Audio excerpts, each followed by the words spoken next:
I'm not against New Year's resolutions, but two things typically happen. One, we don't put in enough planning to make that goal actually achievable.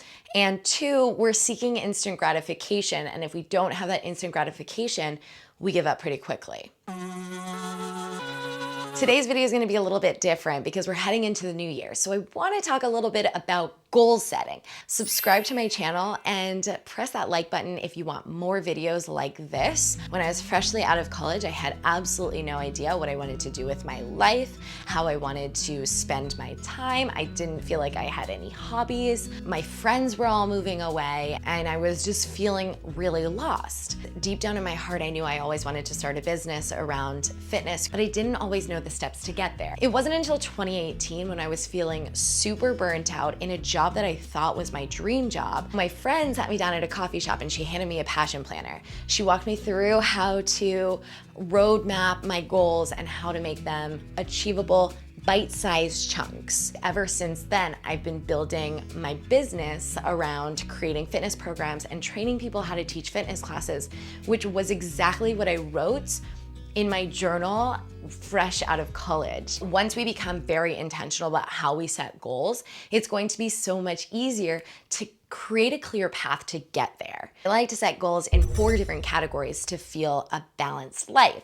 The first category is health, second, wealth, third, hobby, fourth, relationships. Health is gonna be anything from mental health, your fitness, your nutrition, how much water you're drinking, how much sleep you're getting. Wealth is gonna be your career, whether it's the career you're in, or you wanna switch careers, or you want to start your own business, whatever path it is that you wanna take.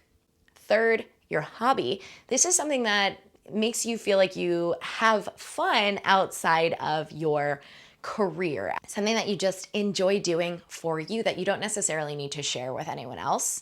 And the last category, relationships. This is your romantic relationships, your friendships, your family, your network. They truly believe that you need all 4 of those components in order to feel a balanced and fulfilled life. So for each one of those categories, you're gonna write down on paper a very specific goal.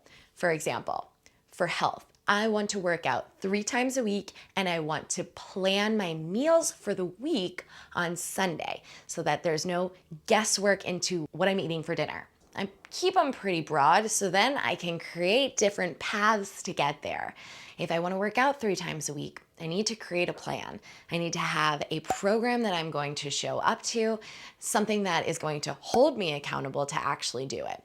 For meal planning for the week, I need to look up some recipes that aren't boring, that are healthy, and that are pretty simple to cook. I have to focus on each one of those sections in order to live a balanced life. Step 1, write that goal on paper so you can revisit it whenever you're feeling down or feeling like this is really challenging.